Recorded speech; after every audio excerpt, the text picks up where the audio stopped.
Bonjour, aujourd'hui on s'attaque à un monument, la loi la plus importante en analyse de données, la loi normale. Pour quiconque fait des études de santé, et en particulier en médecine, maîtriser cette loi, ce n'est pas une option. C'est vraiment la base pour pouvoir interpréter correctement des résultats et au final, prendre les bonnes décisions. La première question qu'on doit se poser, c'est pourquoi? Pourquoi est-ce que cette fameuse courbe en cloche revient absolument partout? De la taille des gens au résultat d'un bilan sanguin, elle est omniprésente. On va voir ensemble d'où ça vient. Voilà le programme.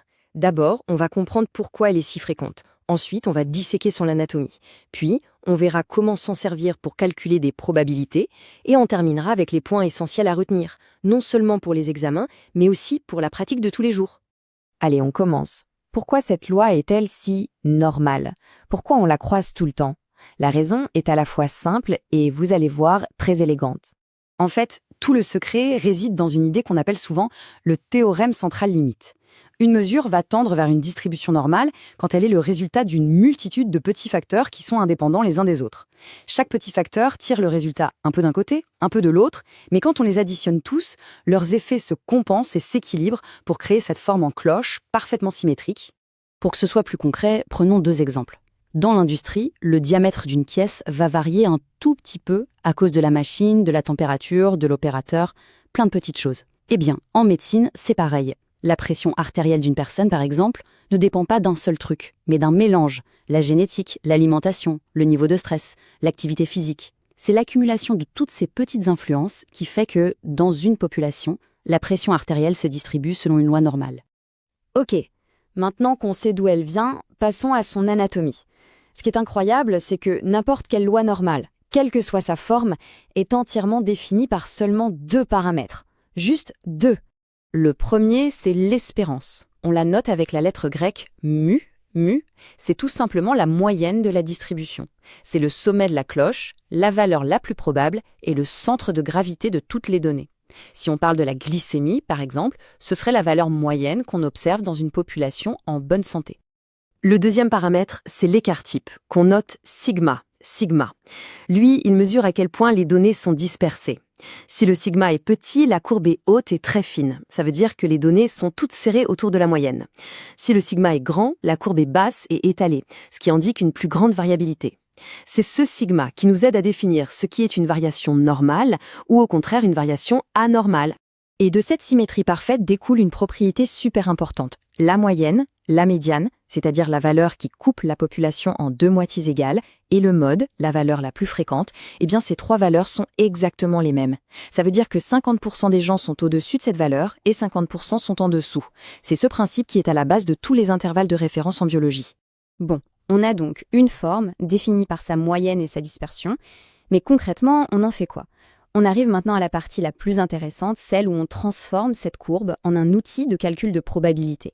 Voilà le concept à absolument intégrer. L'air sous une partie de la courbe, c'est la probabilité. C'est aussi simple que ça. L'air total sous la courbe vaut 1, ce qui correspond à 100%. Donc, si on veut connaître la probabilité qu'une valeur se trouve entre deux bornes, il suffit de calculer l'air sous la courbe entre ces deux bornes. Et hop, un simple dessin devient un outil de prédiction super puissant. Cette phrase résume tout. La probabilité, c'est l'air.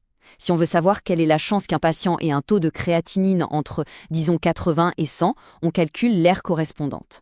C'est exactement sur ce principe que les labos d'analyse définissent les valeurs de référence et les seuils de risque. Soyons clairs, personne ne calcule ces airs à la main de nos jours. On a des logiciels pour ça. Par contre, il y a quelques valeurs repères, des pourcentages clés qu'il faut connaître par cœur. Ce sont les raccourcis qui vont vous faire gagner un temps précieux, surtout en examen.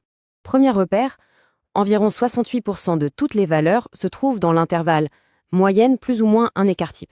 Ça veut dire que plus de 2/3 de la population se situe très très près de la moyenne.